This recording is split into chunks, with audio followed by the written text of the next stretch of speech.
اپنے ایک خاص بندوں کی کچھ خوبیاں بتائی ہیں، اور مجھے ان آیات سے خاص محبت اس لیے ہے کہ ان میں ہر انسان کے لیے، ہر مسلمان کے لیے ایک اپرچونٹی، ایک موقع دیا گیا ہے کہ وہ کس ذریعے سے اللہ تعالیٰ کے ہاں ایک اعزاز حاصل کر لے۔ وہ کیا اعزاز ہے؟ وہ عباد الرحمن ہے، یعنی وہ الرحمن کے بندے۔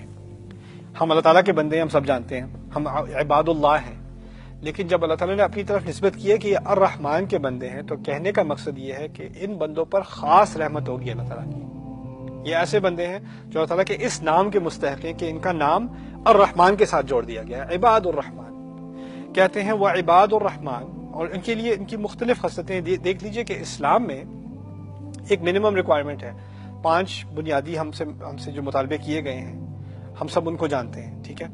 اس کے علاوہ کچھ چیزیں ہیں جو واضح طور پر حرام ہے، ان سے ہمیں دور رہنا ہے۔ کچھ چیزیں واضح طور پر فرض ہے، وہ ہمیں کرنی ہے، ٹھیک ہے۔ کچھ زیادہ نہیں مانگا، زیادہ مطالبے نہیں کیے گئے، ٹھیک ہے۔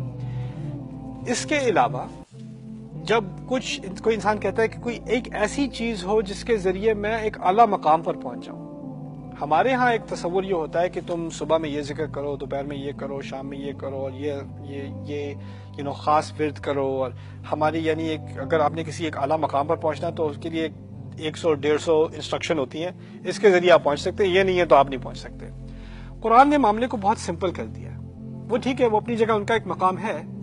قرآن نے کہا ہے کہ کچھ لوگوں کی اسٹرینگتھ کچھ ہوتی ہے، کچھ لوگوں کی اسٹرینگتھ کچھ اور ہوتی ہے، کچھ لوگوں میں ایک خاص صلاحیت ہوتی ہے، کچھ میں اور صلاحیت ہوتی ہے۔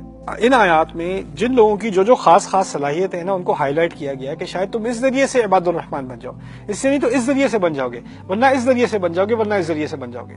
یہ لسٹ بہت خوبصورت ہے۔ لسٹ میں کیا ہے؟ وعباد الرحمن الذین یمشون علی الارض ہونا۔ اللہ کے الرحمن کے وہ بندے وہ ہیں جو زمین پر کمزوری کے ساتھ چلتے ہیں۔ کمزوری کے ساتھ چلنے کا مقصد یہ ہے کہ وہ تکبر کے ساتھ نہیں چلتے۔ وہ یہ نہیں ہے کہ جھک کے چلتے ہیں ایسے جیسے آدھے رکوع میں چل رہے ہیں، ایسی بات نہیں ہے، سر اٹھا کے چلتے ہیں، لیکن کسی پر اپنا روب جما کے نہیں چلتے۔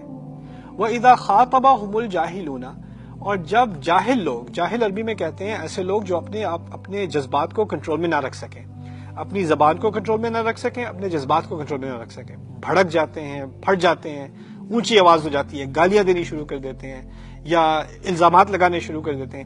جب ان کا ایسے لوگوں سے واسطہ پڑتا ہے کہ ایسے جاہل لوگ ان سے باتیں کرنے لگیں اور ان سے الٹی سیدھی خطاب کرنے لگیں، قالوا سلاما، تو وہ جواب میں سلام کہتے ہیں۔ اس کے 2 معنی ہیں۔ سلام یہاں حال بھی ہو سکتا ہے، یعنی وہ جواب دیتے ہیں سلامتی کے ساتھ، سکون سے، بغیر جذبات میں آئے، بغیر غصے میں آئے۔ لوگ ان کے سامنے بھڑک رہے ہیں، آوازیں اونچی ہو رہی ہیں، وہ ٹھنڈے رہتے ہیں، بالکل کام، کچھ بھی نہیں ہوا۔ یہ اللہ تعالیٰ کے نزدیک بڑی عظیم علامت ہے کہ یہ میرا بندہ ہے، اس کے لیے خاص رحمت ہوگی۔ اس نے اتنی ساری بدتمیزی اور اتنی بے ادبی کے سامنے اتنی تمیز سے سلوک، اپنے ادب کو برقرار رکھا۔ قالوا سلاما۔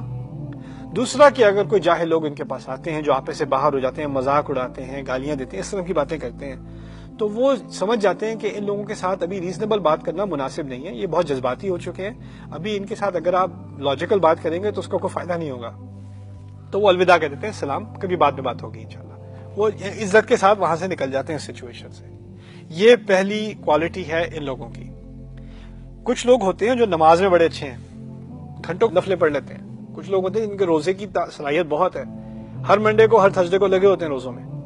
کچھ لوگوں کو قیام اللیل، تہجد کا بڑا شوق ہوتا ہے اور بڑی صلاحیت ہوتی ہے، لیکن کچھ لوگ ہوتے ہیں جن میں یہ تمام چیزیں تو ہوتی ہیں لیکن صبر نہیں ہوتا، غصہ بھی بہت ہوتا ہے، ان کی وہ اسٹرینگتھ ہی نہیں ہے۔ کچھ لوگ ہوتے ہیں جن نماز تو، فرض نماز تو وہ کر لیتے ہیں، تہجد بڑی مشکل ہے بھائی، وہ بہت مشکل، روزہ نہیں رکھا جاتا، رمضان کے تو رکھ لیتے ہیں، کوئی نفلی روزے ان کے بس کی بات ہے نہیں، وہ بہت بھاری پڑتا ہے ان پر۔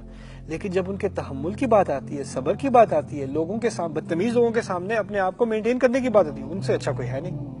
وہ بھی عباد الرحمن ہے، اسی کے ناطے عباد الرحمن ہو گئے، یعنی ایک اس کوالٹی کی وجہ سے ان کو ایک خاص اعزاز مل گیا۔ دوسرا اعزاز، والذین یبیتون لربہم سجدا وقیاما، اور وہ لوگ جو اپنے رب کے سامنے ساری راتیں گزارتے ہیں سجدے میں پڑے ہوئے، کھڑے ہوئے، تہجد پڑھنے والے لوگ۔ یہ کیا عظیم بات کی ہے، لوگوں کے سامنے اپنے آپ کو ہمبل کرنا، اپنے آپ کو کنٹرول میں رکھنا، اپنے آپے میں رکھنا، اس کی بات پہلے کی ہے، تہجد کی بات بعد میں کی ہے۔ جب تک آپ اپنے آپ کو لوگوں کے سامنے ہمبل نہیں کر سکتے، اللہ کے سامنے ہمبل کرنا بڑا مشکل ہوگا۔ اصل انا صرف اللہ کے سامنے نہیں ہوتی، انا لوگوں کے سامنے ہوتی ہے۔ شیطان کی انا اللہ کے خلاف نہیں تھی، آدم کے خلاف تھی۔ مخلوق کو کبریائی دکھاتا ہے، وہاں پر اصل میں توحید کا ہوتا ہے۔ اگر آپ اللہ کے سامنے اپنا سر جھکا رہے ہیں ایسے بالکل تواضع کے ساتھ کھڑے ہوئے ہیں اپنے آپ کو کمزور بنا کے، اس کا مقصد یہ ہے کہ آپ انسانیت کے ساتھ بھی رحمت کے ساتھ برتاؤ کریں گے، ان کے سامنے کو بڑائی نہیں دکھائیں گے کہ اللہ کے سامنے بہت چھوٹے، لوگوں کے سامنے بہت بڑے، ایسی بات نہیں ہوتی۔ اذلۃ علی المؤمنین قرآن نے کہا ہے، دوسرے مسلمانوں کے سامنے تو بالکل جھکے ہوئے، بالکل یعنی ان کے عزت نام کی کوئی چیز نہیں۔ یہ ایک ایٹیٹیوڈ ہوتا ہے مسلمان کا دوسرے مسلمان کی طرف۔ خیر یہ دوسری کوالٹی ہے۔ گرامر کے اعتبار سے، نحو کے اعتبار سے ان تمام کو الگ الگ گروہ بھی سمجھا جا سکتا ہے۔ یہ بھی سمجھ سکتے ہیں کہ یہ تمام ایک ہی گروہ کی کئی مختلف صفات ہیں۔ یہ بھی سمجھا جا سکتا ہے کہ ان میں سے ہر گروپ کی ایک نمایاں خصوصیت ہے۔ کیا آپ پہلے گروپ میں سے ہیں، کیا آپ دوسرے گروپ میں سے ہیں، کیا آپ تیسرے گروپ، اس طرح بھی سوچا جا سکتا ہے۔ تیسرا گروپ کیا ہے؟ والذین یقولون ربنا اصرف عنا عذاب جہنم ان عذابها كانت غراما انها ساءت مستقرا ومقاما۔ تیسرا گروہ ان لوگوں کا ہے، اور یعنی جو اللہ تعالیٰ کی خاص رحمت کے مستحق ہوں گے، اللہ تعالیٰ کے خاص عباد میں سے مانے جائیں گے۔ وہ لوگ ہیں جو کہتے ہیں کہ ہمیں یا ہمارے رب ہمیں جہنم کے عذاب سے بچا دے، اس کا عذاب کا نا غرامہ، یہ بہت بڑی پینلٹی ہے، یہ بہت بڑی قیمت ہے جو ہم نہیں پے کر سکتے۔ انہا ساعت مستقرا و مقاما، وہ اتنی بری جگہ ہے تھوڑی دیر رہنے کے لیے یا ہمیشہ رہنے کے لیے۔ یا اللہ ہمیں یہ کبھی خیال نہیں آتا کہ چلو جائیں گے بھی تو کچھ دن کے لیے جائیں گے نا، پھر نکل آئیں گے، یہ خیال ان کو نہیں آتا۔ یہ یہود کی بیماری تھی، لن تمسنا النار الا ایاما معدودات وغرهم في دینهم ما كانوا يفترون، ہمیں تو آگ کچھ ہی دنوں چھوئے گی، اس کے بعد نکل جائیں گے۔